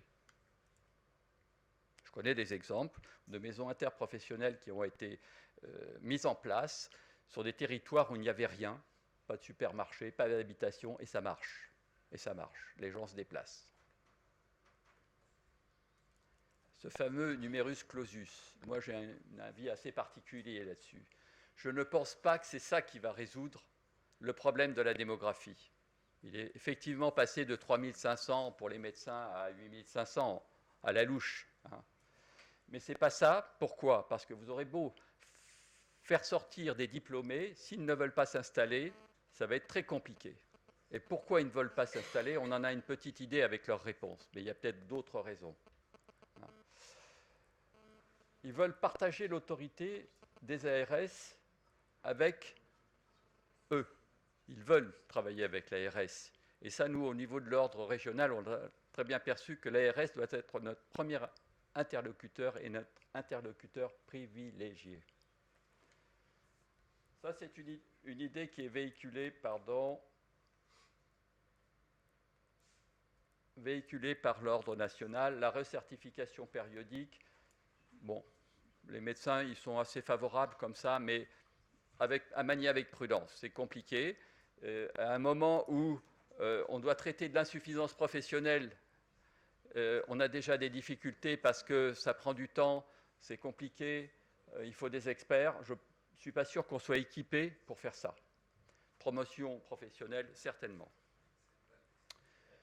Alors, ce qui est défavorable pour la profession, enfin, ce que le médecin pense, les contraintes à l'installation, l'ouverture de la protection sociale à la concurrence assurantielle. On entend de temps en temps dire, mais finalement, la caisse d'assurance maladie est hégémonique, ce qui n'est pas faux. Mais on ne veut pas de la concurrence. Donc il y a un certain paradoxe là-dedans. Instauration d'une part de rémunération sur objectif. Le code de déontologie ne nous permet pas vraiment d'avoir ça, puisque lorsque vous signez un contrat, que vous êtes dans un établissement en tant que salarié, qu'il soit public ou privé, vous ne devez pas mettre de clause antinéontologique, et ça, de notre point de vue, c'en est une. Hein, avoir un rendu et un objectif. Tant de malades à l'heure en consultation, et tant d'hospitalisation, et tant de durée d'hospitalisation. Alors les objectifs, il faut les trouver ailleurs. Alors pour l'instant, on les a trouvés sur l'affichage des honoraires, sur le nombre de nos patients qui sont dépistés pour le cancer du sein, de nos patientes plutôt, et puis le nombre de patients qui font le test sur le cancer colorectal, des choses comme ça. Mais bon, ça, le médecin est assez réticent à ça. Conventionnement sélectif, on revient à l'idée, assureur privé, caisse d'assurance maladie. Alors, la priorité, plus de temps médical. Les études montrent assez bien que à peu près 2 heures par jour sont consacrées à l'administratif. Hein ? Et dans une consultation, on a parfois l'impression de faire plus de papier que d'écouter les gens et de les examiner. C'est fait au détriment du reste, parce qu'il y a la contrainte horaire, il y a des gens en salle d'attente, il y a un minimum assuré pour payer le secrétariat, les locaux, etc. C'est une entreprise. Définir la place de l'assurance maladie par rapport aux assurances complémentaires. Vous voyez que c'est un item qui revient. Associer les organisations professionnelles à la gouvernance nationale et territoriale et associer les médecins hospitaliers à la gouvernance hospitalière. Donc une plus grande participation des médecins, finalement, à leur propre organisation au travers des pouvoirs publics. Alors, quelques chiffres quand même pour l'Île-de-France. Donc, ce que je vous ai donné, c'est une étude, c'est une consultation nationale. Mais, bon, je pense que c'est comme pour les génériques. Hein, chez nous, on part du principe où que le princeps fonctionne. Si on met la même dose et que c'est un comprimé et qu'on qu'on donne aux patients, ça va agir pareil. Donc, on peut être à peu près dans cette idée. Sur l'ensemble du territoire, 280 000 médecins, à peu près 200 000 en activité régulière. Et en Île-de-France, 60 000 pour 45 000 qui travaillent. Et vous avez pour la ville de Paris, rien que pour la ville de Paris, 24 000 médecins qui sont inscrits au tableau. L'Île-de-France, on l'a dit, c'est la plus forte baisse au niveau démographique entre 2007 et 2015. Vous avez 36% de médecins généralistes en Île-de-France, pour 64% des autres spécialités. Pas étonnant qu'on a des difficultés à trouver des médecins de premier recours. Hein. Ceux qui veulent s'installer, ils vont des endroits où c'est à peu près bien. Et avec mon président, nous sommes allés au début de l'année, invités par l'Association des maires d'Île-de-France, pour parler de démographie. Et on a eu la surprise d'avoir autour de la table un maire d'une commune de 2500 habitants et un adjoint au maire à la santé d'une commune de 100 000 habitants, limite à Paris. Même problème. Problème d'installation, de renouvellement des professionnels de santé et des médecins en particulier. Pas forcément pour les mêmes raisons, mais en tout cas les mêmes difficultés. 63% des médecins en Île-de-France sont des salariés, 37% des libéraux et des mixtes, ça a été dit. Hein, il y a plus souvent de médecins salariés, notamment avec Paris.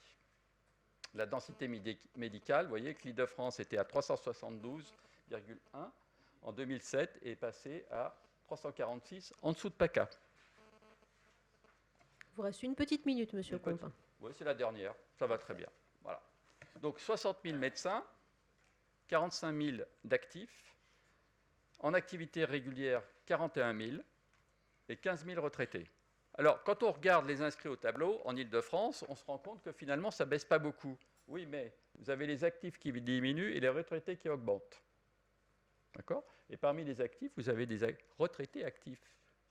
J'ai le souvenir d'un ministre de la Santé précédent, on était un certain nombre à l'écouter, religieusement. Il a dit, mais attendez, ne partez pas, je compte sur vous quand vous serez à la retraite. Ça veut bien dire ce que ça veut dire. Le choix de la première inscription se fait à 76% pour être salarié, 5% libéral. Et ça rejoint parce que depuis 2006, depuis 6 ans, au Conseil régional, nous avons mis en place une commission en partenariat avec l'Éducation nationale et nous allons dans les établissements scolaires, donc les lycées. Et on a pour cible les élèves de première et de terminale pour les aider dans leur choix APB. Vous savez, hein, la moulinette qui vous dit vous allez aller là, vous allez aller là. Et donc on leur expose pendant 2 heures, c'est un débat, on leur expose le cursus des études médicales. Et quand on fait le petit sondage à la fin, qui veut être médecin libéral? Vous en avez 2. Et puis qui veut être médecin salarié, c'est le reste. Donc c'est quand même un petit peu embêtant. Et nous sommes quelques-uns à faire ça. Alors c'est un panel, c'est pas tous les lycées que nous avons fait en Île-de-France hein, depuis 6 ans. Mais enfin, on a un certain nombre et c'est quand même inquiétant. Parce que là, on va... monsieur, j'ai oublié son nom, l'orateur en premier, là, monsieur BBB. Monsieur Pomarel. Oui, c'est ça. L'a bien dit, on a le choix entre 2 alternatives et il y en a une qui est la médecine d'État. La médecine d'État, on va plutôt vers un salariat. Donc voilà, il y a un choix à faire. On peut être très bien dans une médecine d'État, on peut être moins bien dans une médecine libérale si elle est mal organisée. Et l'inverse est vrai. Donc je ne donnerai pas mon avis là-dessus, mais je pense que chacun doit avoir conscience de ça. L'âge des médecins généralistes en activité libérale ou mixte, 60 ans ou plus, plus d'un tiers, 35% en Île-de-France, hein, 40 ans ou moins, 10%, dont 64% de femmes. Je crois que la distinction entre femmes et hommes, dans quelques années, va se gommer. Hein. On m'a déjà demandé, finalement, qu'est-ce que ça vous apporte? Moi, j'ai l'expérience de mon cabinet, on est 6, et quand je me suis installé, il y avait une femme. Maintenant, on n'a plus que 2 garçons. Hein, d'accord? Donc, et ça marche aussi bien, sinon mieux, parce que les femmes sont mieux organisées. Voilà, c'est ma conclusion. Merci, Monsieur Compin. Je retiens votre analyse sur le numerus clausus qui fera peut-être réagir nos 2 dernières intervenantes. J'ai donné la parole à Geneviève Dupire, qui représente les pédicures et les podologues. Vous avez aussi des perspectives intéressantes à nous donner pour la région Île-de-France sur l'état des lieux, des statistiques de cette profession, et ce n'est pas tout à fait brillant.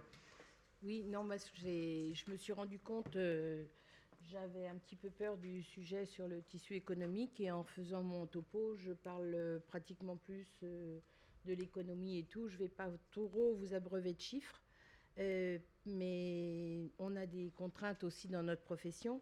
On se sent trop nombreux. Alors, est-ce qu'on est vraiment trop nombreux? Est-ce que c'est un ressenti des professionnels? Y a-t-il des failles? Bon, vous en avez tous un petit peu parlé.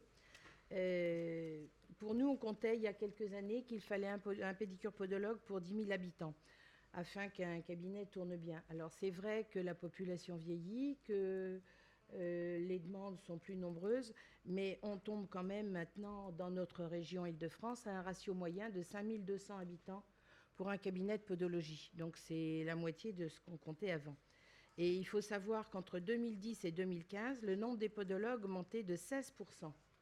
Et que cette tendance va perdurer, puisqu'il y a beaucoup de facteurs qui entrent en synergie pour dégrader cette situation de pléthore de professionnels. Il y a la concentration des instituts en Île-de-France, et avec certains instituts qui ne respectent pas le quota d'étudiants qui leur sont alloués. Et donc 60% des étudiants français sont formés à Paris. Évidemment, ils s'installent dans la capitale, qui est quand même plus attractive que la grande campagne. Et la disparité aussi entre le nombre des départs en retraite. En Île-de-France, il y a une 50aine de départs en retraite pour 615 jeunes diplômés. Et effectivement, notre profession est jeune. Il n'y avait pas tant de professionnels qui s'installaient, qui choisissaient la profession. Maintenant, malheureusement, en dehors des enfants de podologues ou de quelques rares cas de gens qui choisissent, ce sont souvent des gens qui ont raté médecine et kiné qui arrivent chez nous. Bon, après, la profession les intéresse, mais au départ, c'est des déçus, donc c'est un petit peu dommage. On a aussi un flot d'étrangers formés à l'étranger, de diplômés formés à l'étranger. Bon, pour nous, pour l'instant, ça ne représente que 10% des formés. Mais par contre, ce ne sont que des Français qui vont se former ailleurs parce que les études sont moins chères, puisque nous n'avons que des instituts privés qui coûtent cher. Donc, ceux qui veulent faire des économies vont à l'étranger et reviennent. Et ils n'ont pas les mêmes niveaux de concours, etc. Donc, c'est un petit peu, effectivement, injuste. L'absence de postes dans les structures hospitalières, on en a parlé ce matin, moi j'en reparlerai un petit peu. Et puis... un gros problème qui qui augmente pour nous. Le coût des études et du plateau technique. On s'aperçoit que de nombreux cabinets de podologie ferment après quelques années d'exploitation. J'ai du coup vérifié lors du dernier conseil que nous avons eu en Île-de-France. On a acté 18 radiations du tableau et il n'y avait que 7 personnes en âge de partir à la retraite. Et j'ai re-regardé les dossiers et c'était que des confrères âgés entre 28 et 35 ans qui fermaient parce qu'ils n'y arrivaient pas. C'est pas assez rentable. Voilà, c'est quand même dramatique parce que bon, il y avait un jeune de 22 ans, alors on n'a pas demandé, on ne peut pas demander pourquoi il sera dit, mais on pouvait penser qu'il allait reprendre des études.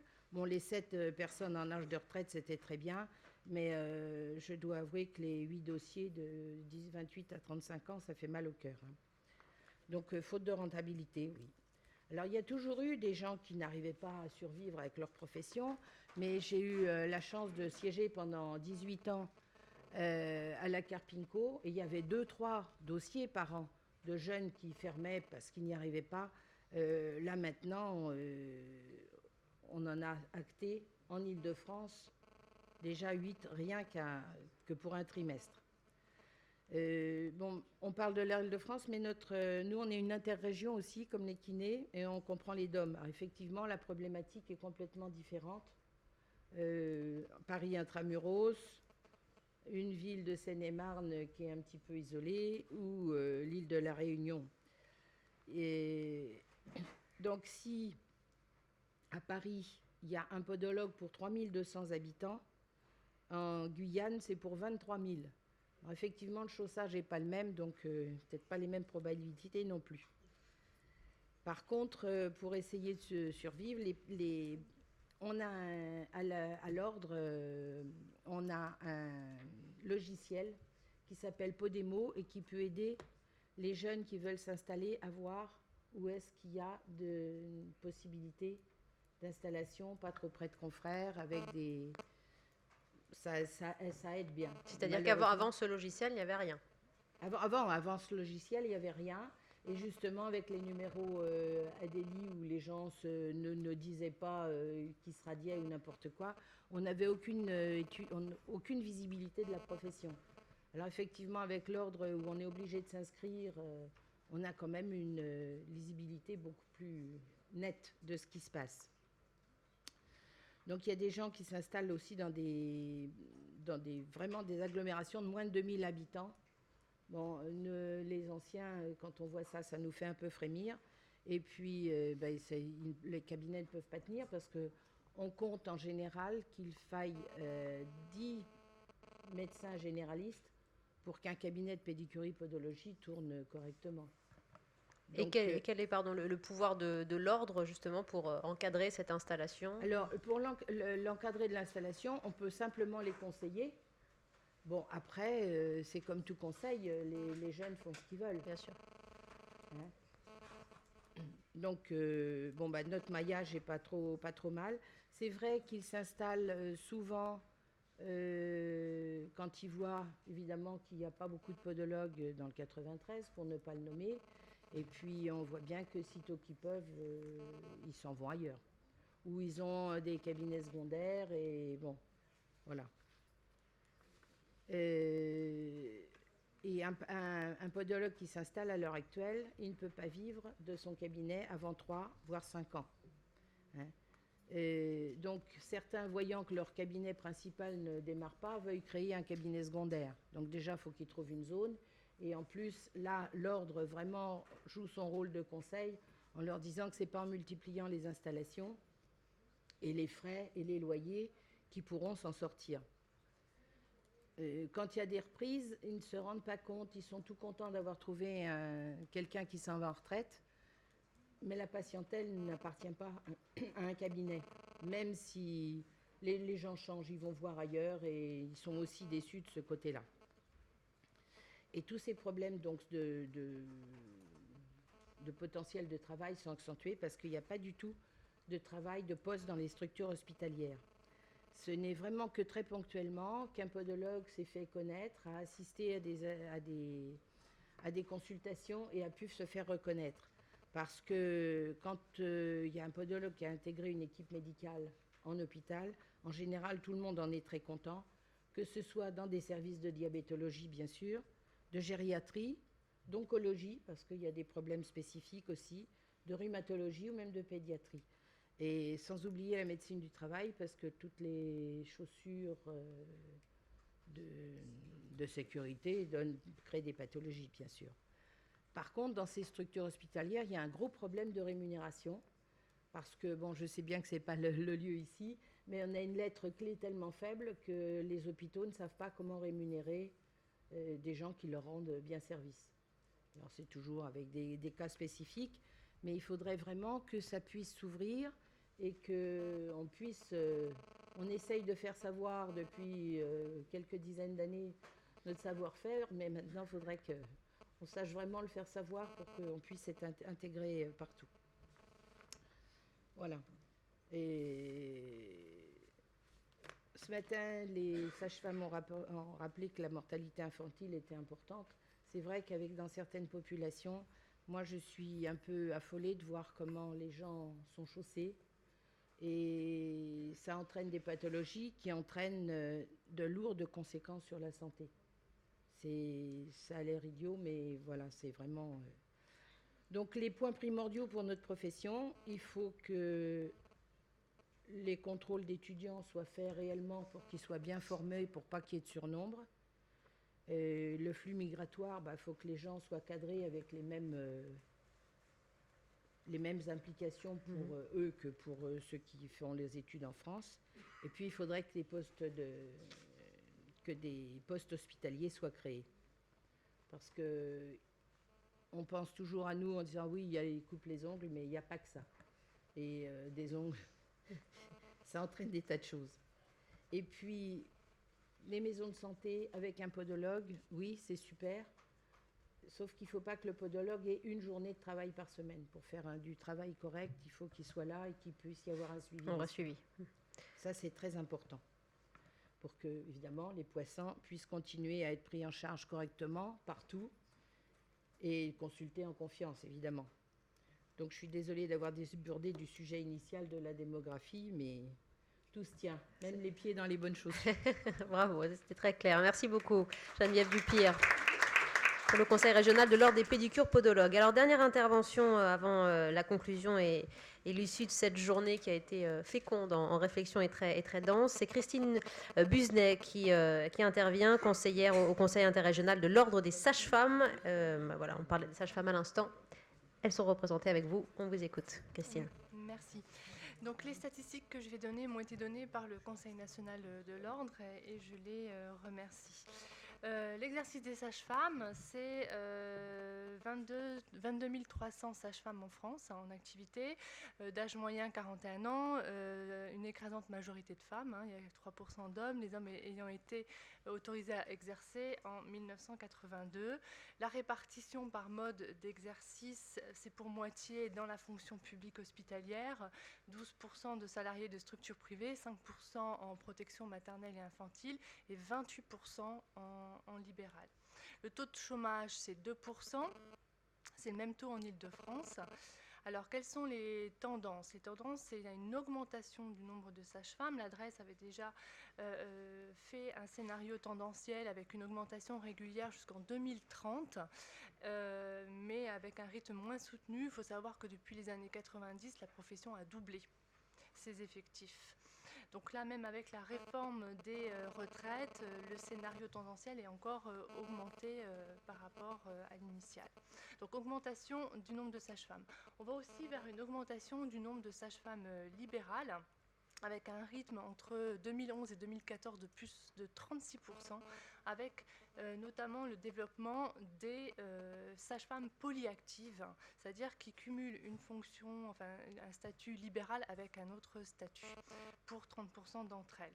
Il y a aussi rajeunissement des sages-femmes libérales, parce qu'on constate que dès la sortie des écoles, elles n'hésitent plus à s'installer directement en libéral, ce qui ne se faisait pas dans mon temps. De temps en temps, c'était il y a 25 ans. Et là, on voit, si on prend en 2015, 25% des nouveaux diplômés se sont installés directement en libéral. Ce qui fait que dorénavant, il y a plus de 10% des sages-femmes qui ont moins de 30 ans. Alors, si on compare la situation en Île-de-France par rapport à la France, l'Île-de-France est une région qui est féconde. Le taux de natalité il est supérieur à celui de l'ensemble de la France, il est à 2,02, avec bien sûr des grandes disparités. Paris, le plus bas, à 1,59 enfants par femme, et la Seine-Saint-Denis, record, à 2,42. Donc, à elle seule, l'Île-de-France, c'est 22% des naissances françaises, et pour 16% des sages-femmes françaises, c'est-à-dire à peu près 3600 sages-femmes sur l'Île-de-France. Si on regarde la densité de sages-femmes pour 100 000 naissances, la densité de sages-femmes en Île-de-France est la plus basse avec la Picardie. Si on regarde par département, où est-ce que la densité est la plus haute, c'est Paris, les Yvelines, les Hauts-de-Seine, avec dans le bas du tableau la Seine-Saint-Denis, comme tout le monde. Voilà, la Seine-et-Marne et la Seine-Saint-Denis, bonne dernière. Le nombre de sages-femmes libérales en Île-de-France connaît aussi une croissance très rapide depuis 10 ans. On s'attend à un doublement des effectifs depuis 2011. Elles sont concentrées, pareil, dans les mêmes départements, Paris, les Yvelines, les Hauts-de-Seine, parce que ces 3 départements représentent 50% des sages-femmes libérales. On peut remarquer que c'est les départements où se situent les structures de formation. Si on s'intéresse au zonage de l'assurance maladie, il y a 26 zones. Il n'y a aucune zone en Île-de-France qui est surdotée. Il y a les 20 arrondissements de Paris sont en zone intermédiaire. Il y a 3 départements, enfin 3 zones très sous-dotées, c'est Saint-Denis, Meaux, Mantes, et il y a 3 zones sans sage-femme.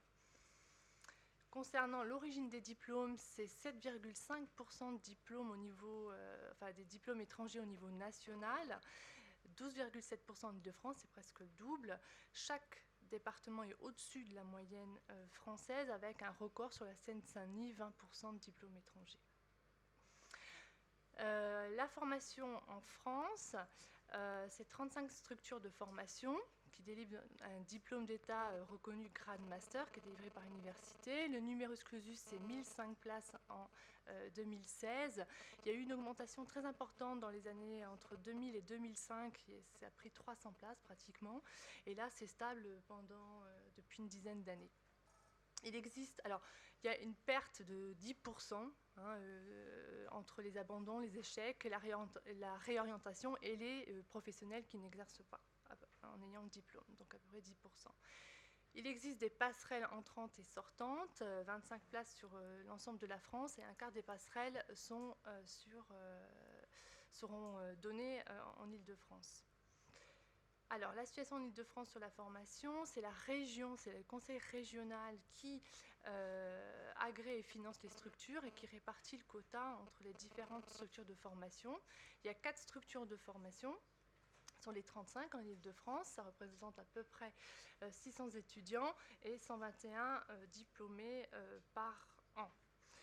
La problématique de la formation, c'est surtout sur la demande de stage. Les Françaises qui contournent la PACES et son concours est hyper sélectif et qui font leurs études en Belgique, font les stages en France et exercent ensuite en France. Alors la question du numerus clausus, elle est cruciale actuellement, mais on voit que à partir de ce que je viens de dire, la profession et les modalités d'exercice sont en mutation qualitative et quantitative.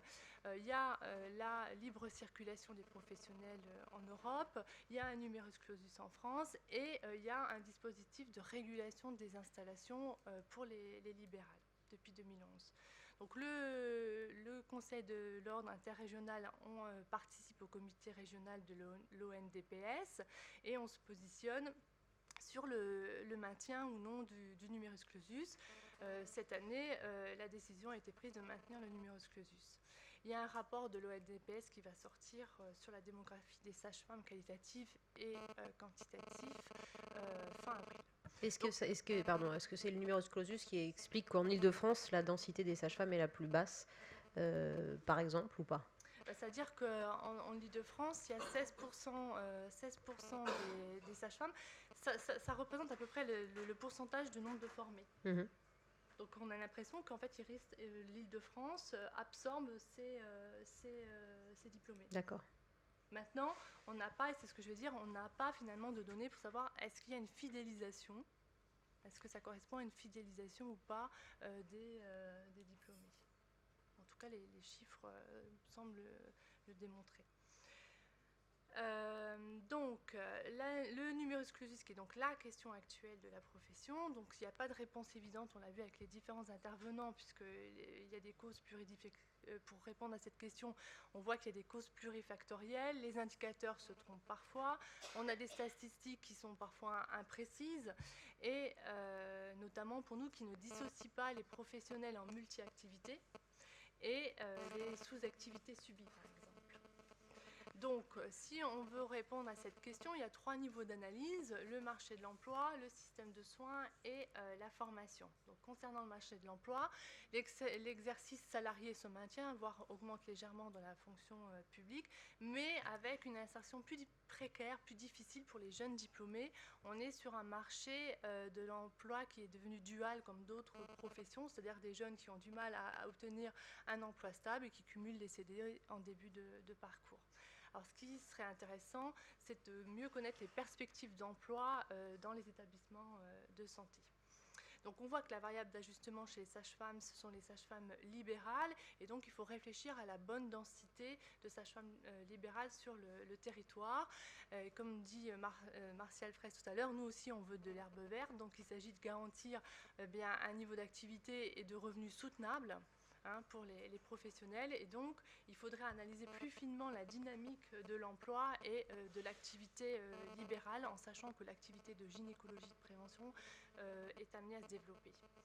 Il y a des interrogations aussi par rapport au zonage. Il y avait un rapport qui avait été commandité par l'URPS et l'ARS qui conclut à la nécessité d'ouvrir une réflexion sur le paramétrage de ce dispositif de régulation, parce que le découpage en zones s'appuyant sur les zones d'emploi de l'INSEE, qui est retenu actuellement, paraît peu pertinent finalement et pas toujours en cohérence avec les cadres régionaux d'analyse de l'offre de soins et des territoires de santé. Il semble que c'est la géographie en fait des zones qui soit en cause, et il semble aussi que l'Île-de-France nécessite une analyse spécifique en tant que métropole, avec effectivement quelque chose qui est difficile à découper, et qu'il faille analyser la densité de Paris et de la Petite Couronne autrement que les départements plus limitrophes. Il vous reste une petite minute. Alors, il faudrait aussi prendre en compte l'offre de soins complémentaires, revoir l'indicateur de densité par nombre de naissances qui est pris pour le jeune âge et l'extrapoler à la patientèle possible, c'est-à-dire aux femmes de 15 à 64 ans. Les sages-femmes, et bien sûr, elles ont la capacité de prendre le tournant de l'ambulatoire qui est voulu par les pouvoirs publics, puisqu'elles ont toute compétence en premier recours et pour prendre en charge les patientes. Il faudrait savoir aussi quel est le niveau de soins réellement donné.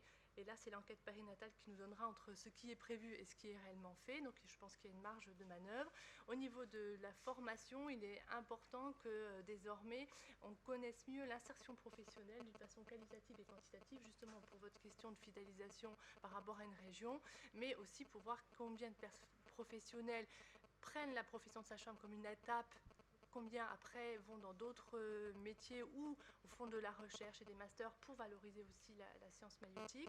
Et je conclurai, comme le Lancet, la revue internationale très connue, qui dit qu'il faut investir sur les sages-femmes dans les pays pauvres mais dans les pays riches, et que c'est le meilleur investissement pour assurer des soins de qualité et au meilleur coût, et qu'il faut qu'on réfléchisse ensemble pour améliorer les indicateurs de périnatalité en Île-de-France et en France et en Europe. Voilà ce qui est le but des professions de santé, améliorer les indicateurs. Merci beaucoup Christine Disney pour les sages-femmes représentées. Alors il nous reste 3 minutes, le temps de 3 questions, d'une longue question et d'une longue réponse. Madame, alors vous voulez bien vous lever, on va vous apporter le petit micro pour que vous soyez filmée et enregistrée. Mademoiselle, merci. Bonjour. Je suis Sophie Guillaume, moi je suis présidente du Collège national des sages-femmes de France, donc je n'ai pas du tout une casquette ordinale. J'ai trouvé tous vos propos pertinents et intéressants, Et j'ai envie de poser une question, mais je ne sais pas à qui la poser, parce que je crois que tout le monde est en capacité d'y répondre. On a par rapport à la présentation initiale, il semble qu'il y ait une dotation quand même Île-de-France importante sur presque toutes les catégories de professionnels, avec des zones surtout hyper surdotées et des zones sinistrées. Par ailleurs, on sait que la population d'Île-de-France, et tu l'as dit Christine, on a de la grande précarité aussi. La précarité, c'est une urgence sanitaire. Et au regard des densités de population et des densités de professionnels médicaux, on n'est pas du tout dans une accessibilité aux soins satisfaisante pour un pays comme le nôtre. Et ce matin, la déontologie, l'éthique étaient quand même les grandes valeurs, les grandes missions de l'ordre. Donc j'ai envie de vous poser cette question, qu'à l'issue d'une journée comme celle-ci, quel rôle comptent jouer les ordres, le CLIOR, pour apporter une meilleure régulation, gage sans doute de plus d'efficience et d'amélioration des résultats de santé. Merci madame. Alors, choix crucial. Eric, pour le CLIOR. Plusieurs ordres, on en parlait déjà ensemble. L'idée sera peut-être, ça sera évoqué dans les prochains mois rapidement par le CLIOR, on fera un petit peu le débriefing de cette journée.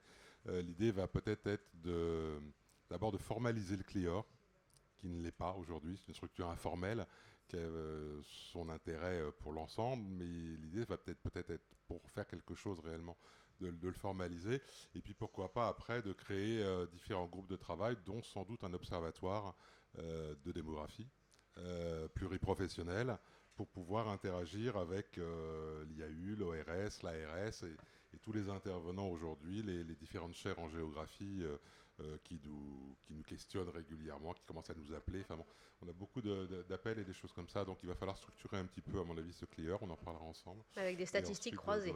Exactement, avec des statistiques croisées, donc il va nous falloir des compétences aussi. Et ça va être encore un travail sur ces prochaines années. Voilà, un observatoire. Merci beaucoup. Une autre question pour conclure, ce sera la dernière. Les étudiants ont-ils des questions encore? Non. Pourquoi nous? C'est le tropisme. Bon, alors écoutez, je vais me permettre de conclure bien modestement parce qu'on m'a demandé d'animer cette journée. J'ai appris beaucoup de choses. D'abord, j'étais heureuse de soutenir cette initiative du CLIOR que j'ai découvert à cette occasion, ce premier colloque, pour poser les missions, le rôle des partenaires, montrer la pertinence du dialogue et de l'échange entre vous tous, professionnels de la santé, sur un échelon fondamental, à la fois, on en parlait à l'instant, pour réfléchir à la démographie de la santé, pour la structure de l'offre de soins aussi, c'est vraiment, vraiment très intéressant. Heureuse d'entendre que M. Christophe Devise, directeur général de l'ARS, souhaitait un renforcement de la coopération entre l'agence de santé et les ordres que vous avez tous représentés aujourd'hui, qui m'ont permis, en tout cas à titre de personnel, de mieux comprendre votre rôle de représentation, votre rôle de responsabilité, la mission d'attraction des ordres pour faire levier justement sur les générations futures, le vecteur de responsabilité, ce que disait M. Babuzio, qui était très intéressant aussi, vecteur d'éthique, que disait le philosophe Constantinides, le relais d'adaptation que vous êtes chacun d'entre vous dans la structure ordinale, notamment aux besoins économiques nouveaux, aux modèles de demain, nécessité aussi d'adapter sa déontologie aux problématiques de demain, aux besoins de demain, avec la nécessité de règles qui protègent la profession et surtout la population et les patients, ça j'ai bien entendu aussi, qui feront de vous des professionnels responsables. Donc, je crois que c'était une journée, vous avez pu dire beaucoup de choses, ces interventions séquencées qui seront une trace aussi sur votre discours à chacun dans ces 7 ordres représentés pour vous permettre voilà, d'agir de concert et de faire pression, on l'espère en tout cas, sur les parlementaires, sur les professionnels dans un besoin commun d'être plus efficace et d'attirer toujours davantage demain. Voilà, merci en tout cas beaucoup de m'avoir accueilli. Bravo pour ce que vous avez fait. Merci beaucoup, Éric. Merci à vous. Un grand merci à Wendy Bouchard pour sa gentillesse, son professionnalisme et la manière dont elle nous a accompagnés dans cette journée. On la remercie énormément. Merci Wendy.